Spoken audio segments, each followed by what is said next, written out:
Viewers আসসালামু আলাইকুম। এই যে দেখেন শিমুলের মূল, হ্যাঁ, এটা যারা শরবত বিক্রি করে তাদের কাছে পাওয়া যায়। এটা কিন্তু খুবই ঔষধি গুণ সম্পন্ন এবং খাইলে পেট ঠান্ডা থাকে। এক কথায় আপনার পেটে গেলে অবশ্যই উপকার পাবেন, আর খাইতেও খুবই মজা।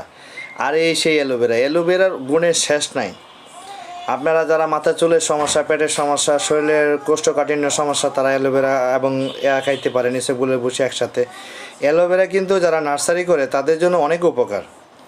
এবং এই শিমুল মূল যারা এখন উদ্যোক্তা তারা কিন্তু প্রচুর শিমুল মূল চাষ করে। হ্যাঁ, একটা উপরে ছোট্ট একটা সার হয়, ভিতরে একটা মোটা হয়।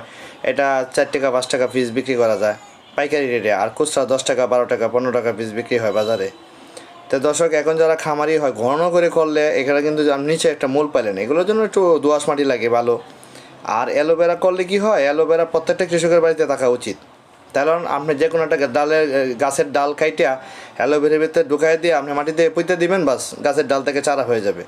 দর্শক, ভালো থাকবেন।